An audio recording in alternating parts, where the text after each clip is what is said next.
done. Thanks. I know. I can do it. I broke it down to just 4 slides.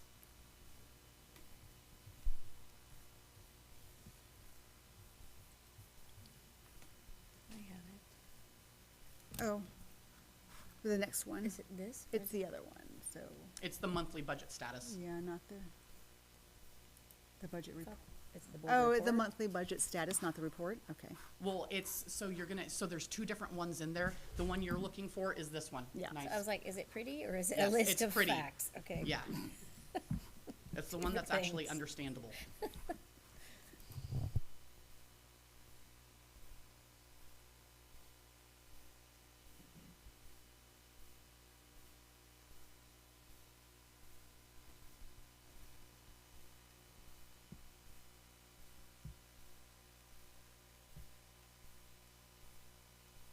Yeah, so the monthly board report, the one right underneath it, there you go. Yep. Okay, so for month ending in July, revenues were tracking just under 92% total. We still have our August revenue collection, so we will end up seeing over 100% total revenues collected. That's a combination of local sources, so local levy, you can see that we're already just over that at just over 100%. State sources, we're at 88% total collection, and then federal, we're at 125% of what we would have anticipated to be at this point this year. That's coming through heavily with our food service revenues. And then on top of that, one of the things that I like to look at this time of the year is your top 10 revenue sources. And so you can see the fact that our rentals and leases, so our overall dollars coming in for facility usage is shown down there, as well as total apportionment, local property tax. So ultimately, this is making up almost a little over 99% of our total revenue for the district. Expenditures, so next slide. Yep. Okay. So that green semicircle is the one that I keep tracking. That's what we're looking for year end to be within the 4 to 6 at minimum goal range for budgeted year end balance to total expenditures. Right now we're trending at 9.17%. That will go down with the sense that we have monthly or summer projects and such on the facility side that tend to be more expensive, that get completed during the summer, and it tends to bring down our ending fund balance. Total expenditures year to date, you can see we're trending just about 2% under where we had budgeted, which is good. We're saving money. Salaries and benefits, you can see about half of that percent is coming from salaries and benefits, and overall basic education, we're trending 3% down where we had anticipated to be at this time. The third slide is really what I end up focusing on most, and it shows our trend this year compared to the last 3 years. And ultimately, we want to end at that green triangle or above. So you can see in July when we're receiving a good chunk of our apportionment, because we receive almost 25% in July and August combined, that we're sitting at about $13.1 million. And we will receive another apportionment collection here at the end of August. We will be over that 8.9 million. Budget-wise, as you guys are going to see here shortly, we're budgeting to start at approximately 13.5 for the 24-25 school year. The next document is more of financial summary broken down by programs, certificated salaries, classified salaries, benefits, MSOCs or supplies. And it has us where we were trending last year versus where we are currently. You can see that last year we were about $2.5 million in the red. This year we're $1.3 million in the positive. That's always a good trend to see. Now, that was a very quick update, and we're going to continue to see these numbers change because now that budget is nearly concluded, we're moving into fiscal year end, and journal entries will change our balances. Excuse me. Any questions? And if you have any, I might choke. I'll take some.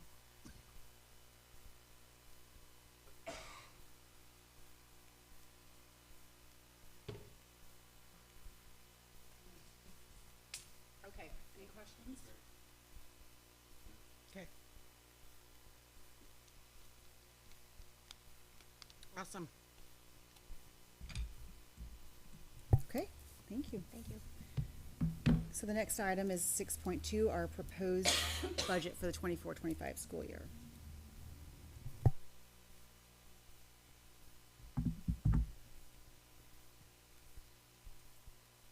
Okay, so Logan and I are going to kind of tag team this. I'm going to take the first half of the presentation. Logan's going to take over about halfway through. You guys all met Logan last week, so no need for a big introduction for him, I feel like. The first slide here is the general fund. That's where most of the day-to-day operations take place. We pay teacher salaries, purchase supplies, all that kind of stuff. Next slide, we have our projected enrollment. Enrollment, we're projecting a loss of 114 students compared to the 2023-2024 school year.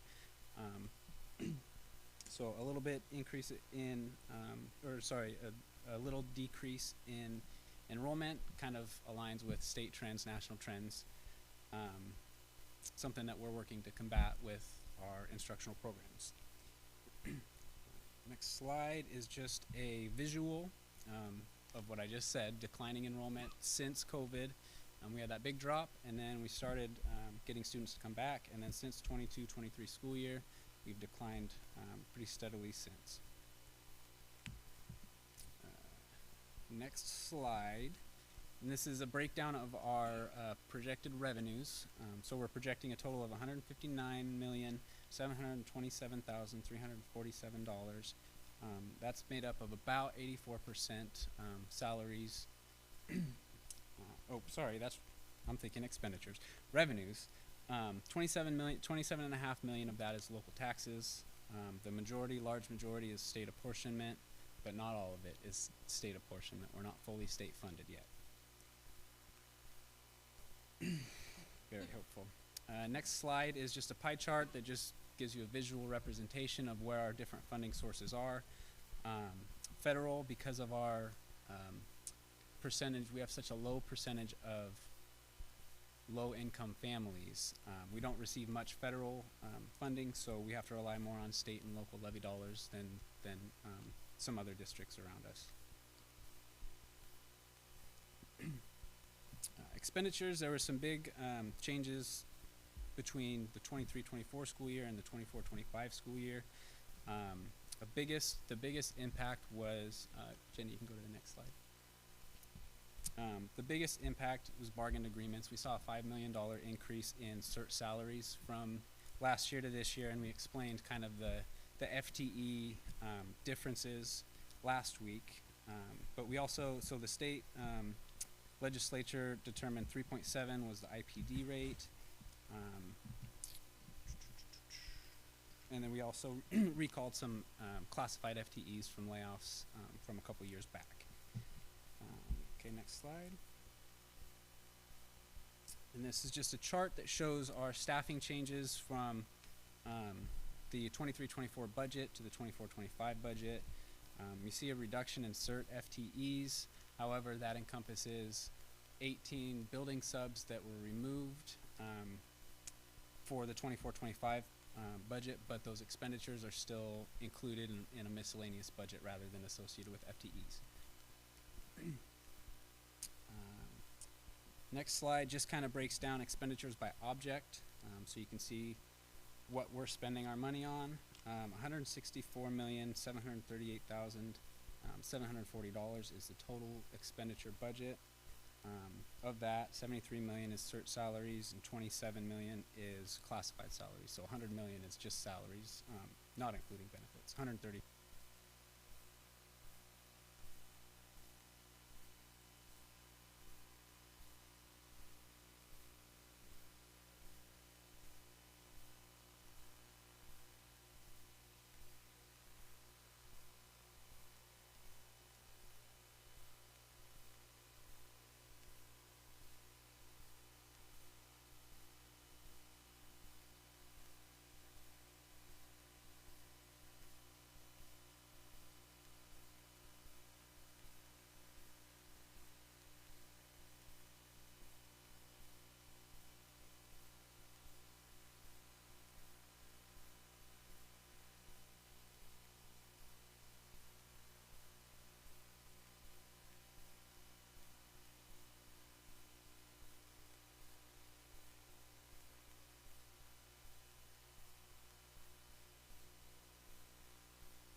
$200,800. And just for those wondering, the ending fund balance is high just because of the discrepancy between the fiscal year which we run on and the calendar year which the bond runs on. So a lot of that money will go into paying the bond the next cycle. Now, as for the ASB fund, this is run by the students, all the different ASB organizations at all the different schools, and this is basically just a combination of all of that set in one designated fund. So on the next slide, you'll see that the estimated beginning fund balance is $1.5 million roughly. Our revenues are going to be $2.3 million. Our expenditures are just going to be under $2 million, leaving us with an ending fund balance of $1,824,142. Now, this is seeing a slight trend upwards, so we would like to see those expenditures go down, make sure that the students are being able to spend those dollars. Now, for our transportation vehicle fund, this is used exclusively to purchase new and used buses for the district. And on the next slide, you'll see that our estimated beginning fund balance is roughly $2.3 million. Our revenues are at $1.3 million. Our expenditures are at exactly $1.5 million, leaving us with an ending fund balance of $2,225,053. Included in those revenues is a $250,000 grant, which is a rebate grant we get from buying new buses, which we will buy 5 in the next year and then 5 in the following year. And yeah, this is the end of the presentation. So yeah, hope you pass the budget. Any questions or comments? I just have one comment. Yeah, of course. Unless you were probably gonna make the same comment. Thank you all. That was great. Just a comment for anyone watching or in the audience that the board did have the same presentation last week and had an ample opportunity to ask questions and really read it in thoroughly. And, so it felt like we went over it quickly, but it was the second time for the board. Thank you for reminding everyone. Any other comments, questions? I didn't say at the beginning of the meeting that Director Olson is unable to be with us tonight, but he did want to point out how grateful he was for all the work that went into this. And whereas I don't know that we would need a proxy vote for him or not, but just is very supportive of the work that you do, as are all of us. Okay, thank you very much. Thank you. All right, item 6.3 is the public hearing. This is an opportunity for any community members wishing to make comment about this budget proposal to do so at this time. Do we have anyone here who's wishing to make comments on the proposed 24-25 budget? Okay, hearing none, we will, actually, we're going to pause before we take action on this. So this is kind of how we're changing things up a little bit. So we are going to roll back to public comment. Well, okay. Yes, I know, I don't have the script, sorry. So I'm kind of winging it. We are going to make some changes to the way that we do public comment tonight. So before we take action on, well, actually, no, I take that back. I'm sorry for jumping all over the place. We can take action on this as there is no one who is wishing to speak or give public comment on this item. So approval of, we're going to jump only to item 7.3, which is approval of resolution 24-10. That is the budget adoption. If there is no one wishing to make comment on that, is there a motion to approve resolution 24-10 adopting the proposed 24-25 budget? I'll make a motion to approve the 24-10 resolution for the upcoming year's budget. Is there a second? I'll second it. All in favor of approving the resolution 24-10, approving the proposed 24-25 budget? Say Aye. aye. Any opposed?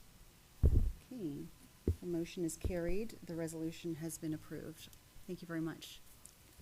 Okay, now it will make more sense as to why I flubbed around on that a little bit. So before we move on to the public comment portion, I have a statement that I would like to read. As we move into this next school year, we have a lot of changes to staff and operations, and here with the board, we have some updates and changes that we're making as well. So before we begin public comments this evening, I'd like to update you on some changes to our process. Under the state's Open Public Meetings Act, we are required to accept public comments at any meeting during which action is taken. The format in which these comments are accepted, however, is up to the discretion of the board. Some boards restrict comments to an overall time limit, regardless of the number of speakers, while others only accept comments in writing, and others restrict comments to agenda items only. We have always welcomed in-person comments on any issue at our meetings and have avoided limiting the number of speakers. Unfortunately, however, over the years, we have observed a shift in the tone of some comments that is impacting the welcoming and professional environment that we strive to maintain. I want to remind everyone that these meetings are not public town halls to debate other community members. They are business meetings of the school board that are held in public. As board members, we're elected to serve you, our community. We take our job seriously, and we greatly value the insights of our families, students, and citizens, and these ideas that you bring forward to improve our schools. In order to preserve the focus of our meeting, we're making some adjustments to the agenda and public comment process. First, we will move staff presentations to the beginning of our meeting, as we practice tonight. Often, this information may answer questions that could be raised during public comments and allows more people to become informed about the great work being done in our schools. Second, we will now offer 2 distinct comment periods. The first will be for those wishing to speak on items that are on the agenda before we take action. For those who wish to speak on topics not listed on the evening's agenda, a separate comment period will be provided later in the meeting. I also want to address our practice regarding responses to public comments. As you know, we intentionally avoid responding to any comments made during the meeting. Our silence does not indicate a position for, against, or indifferent to any comment. Our goal is to maintain a neutral environment and avoid creating a perception of bias. Often, we will direct the superintendent to follow up on concerns raised, as many topics can and should be addressed at the school level. In cases where board response is needed, I will proceed with a follow-up conversation. Lastly, I want to remind everyone of our shared expectation of civility. We hold ourselves to this standard and appreciate that we rarely see deviations from it in our boardroom. Cheering, booing, or other disruptive behavior during public comment is not appropriate in this forum, and we thank you for helping us maintain a professional atmosphere. As we move into the next school year, we invite our families and community to participate in this process and are grateful for your continued engagement. Thank you for helping us create a space where what is best for children, our staff, and our schools always comes first. We must remember that our students are watching and learning from our example.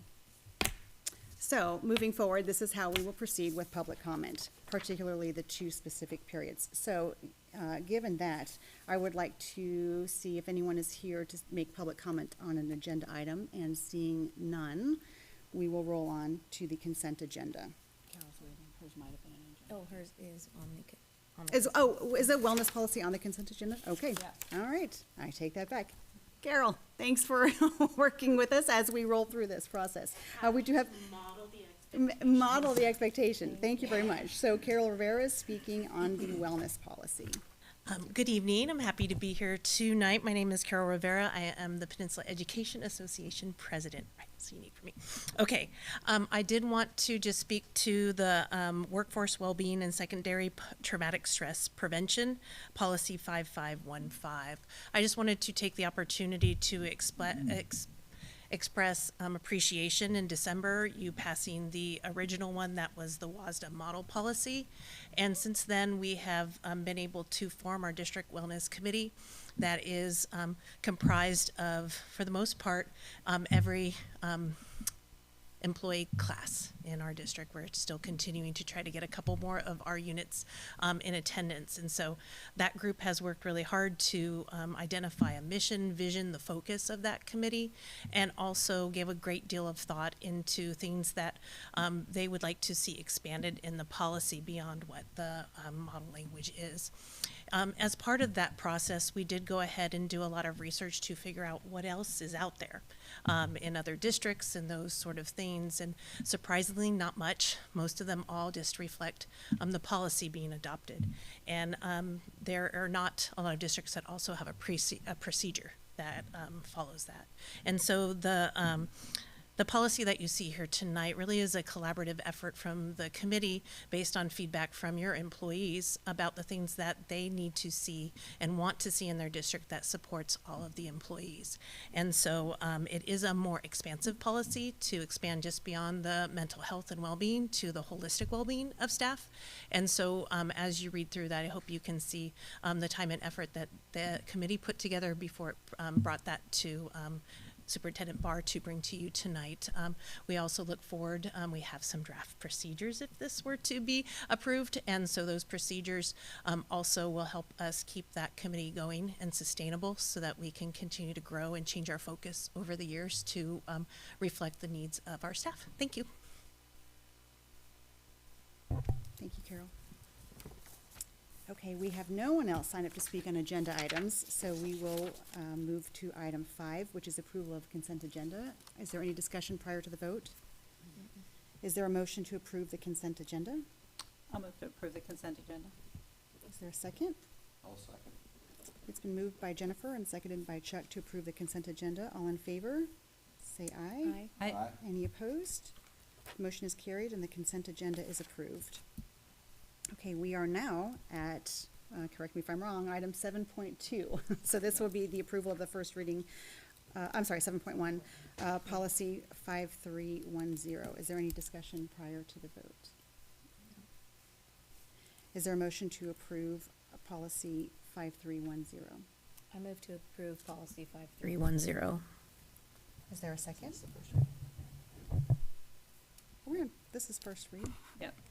Why does it say approval of first reading? Jenny, can you clarify? Yeah. It's first reading. Yeah, so there's not a need to approve. So we're not voting on the approval of the first read? Yeah. So we'll bring it back next time. Okay. Right. For approval, give everybody an opportunity to read it. That's different than, Then voting. right. So we don't need a motion. No motion, okay. Okay. Okay, so the same goes with policy 5515. This is where you're approving the first read, and then it will come back for discussion and vote to approve the policy. Okay. Okay, we are on item 8, comments from the community. These are for non-agenda items. Do we have anyone signed up to speak on non-agenda items this evening? Okay, great. Okay, which takes us to the superintendent's report. Well, school starts on Tuesday. We're very excited. Tomorrow is our welcome back day with all of our partners in learning through the Gig Harbor Chamber of Commerce, as well as other partners. It will be occurring at Peninsula High School, and that will be during lunchtime, and then afterwards we will have a welcome back. This year, however, our third PLD day in the morning will be a selection. Staff can come in and select a variety of different options for their own professional learning. From wellness, we have Lindsay Morris is coming. She will be the speaker in the afternoon, but she's also doing a presentation multiple times in the morning, and as well as a variety of other wellness and professional development for the staff. So this is the first time that Teaching and Learning has put on such an event, and so we wish them well. I know they're very busy, hence they're not here, although John Yellowlees is sitting back there. So it's different, and the afternoon will be different as well. Our theme is going for the gold, academic success for 24-25, with the idea that we are a quarter of the way through the century, the end of this year. So we are very much looking forward. I had an opportunity to go to 11 of the schools today I made it to, and the professional development was aligned from elementary, middle, and high school, as well as just seeing all of the staff coming back. They are excited, they're hardworking, and they're ready for students. So buses will be rolling, as I told the chamber yesterday morning. Buses are rolling on Tuesday morning, so please be cautious, be careful, and know that children will be out in the morning at the bus stops, and please be on time. remember lunches, whether you're hot lunch or your cold lunch. And athletics are in full gear. So we are very, very excited, and it's an exciting time. And I want to thank all of my staff, the ones that are here and the ones that are not here, as well as all of the staff that are coming back this week. So it's pretty exciting. This is like the Super Bowl for us. And we are all eager for that opening the doors on Tuesday morning. So hopefully parents are very happy. I have had many, many parents stop me and say, we are so happy that school is starting. And I understand that after raising 3 of my own. So we are excited. And that's really all I have to say. Okay, item 10, board discussion and comments. Any comments this evening? Yeah, and I guess maybe a little bit of a question. Before we meet again, Fishbowl will have happened. I'm assuming we've got a good plan. The discussions that I have had look positive. We absolutely have a good plan. I was at Gig Harbor. I also spoke with our new district athletic director, Wendy Malich, and we have an excellent plan. It will be on 6th of September. I'm looking to make sure that 7th of September Yeah. At 2 o'clock at Mount Tahoma High School. And all plans, I'm looking at Michael, yes, are ready to go. So we're very excited. It is a Good. change of venue. And I know that both teams are very excited. Good. I did see the Fishbowl trophy was going to go get a little buffing today. And so it will be with our district athletic director, and I believe it will be there that day. We'll see. I'm looking at Michael. Sure. Yes. So we're excited about it. Good.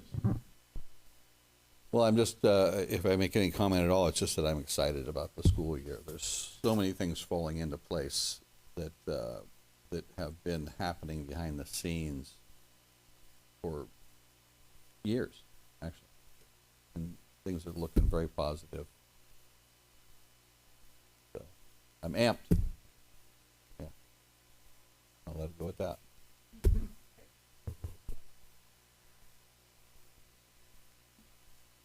Yeah, the weather certainly has indicated that summer might have left us even a little bit earlier than anticipated. So I guess that actually kind of helps get me at least in the spirit to go back to school. But not a whole lot to report since last week. I just want to do a quick shout out because since our last meeting into now, I'm going to talk a little personally. I have been up to my eyeballs in construction, working on my house, and I've had the fortune to I've been very fortunate in that I have a family member who is a professional contractor who's come out, and so this has been a very reflective time because from 7 a.m. to about 5 p.m. for the past 5 days, I've been carrying plywood, been bending sheet metal, I've been moving piles from here to there, and all the while watching my uncle work has impressed upon me not just the importance of the trades, but just how much linkage there is between academic and what you learn in your classroom and the really important, meaningful, and challenging work that people in the trades do every single day. I mean, to watch his ability to calculate distances, fractions, and angles on a dime, to hold multiple things in his head at once, to think through a problem and all of the different variables at one time has just been so impressive to me, and it just made me want to redouble our efforts to really around our CTE programs with our new director of CTE. And I guess really what I'm trying to get at is bridge that divide, and sometimes we're easy to fall into between academics, going to college and going into trades, because they are so linked. All of these skills are so linked. So it's been an incredible week. I'm exhausted. I have metal splinters, and I'm constantly covered in fiberglass, but it's been great, and I feel fortunate to have that at the forefront of my mind as we go forward with looking at our CTE. Here we go.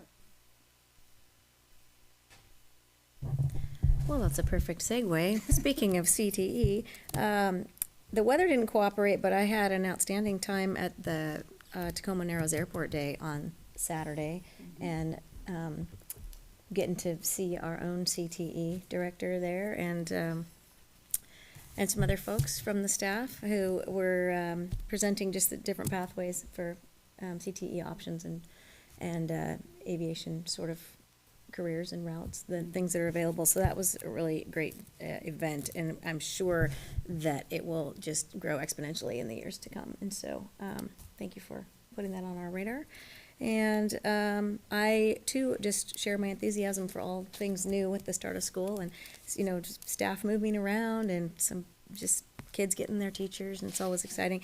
And I do look forward to the fishbowl. I think we could not have a better wealth of knowledge and experience in Wendy Molich, and so I am excited to see the changes. And I know not everyone thinks this way, but I do love, especially the older I get, I love when things are new than the way they've been, because sometimes it's better than it was, you know? And so won't it be fun to find out?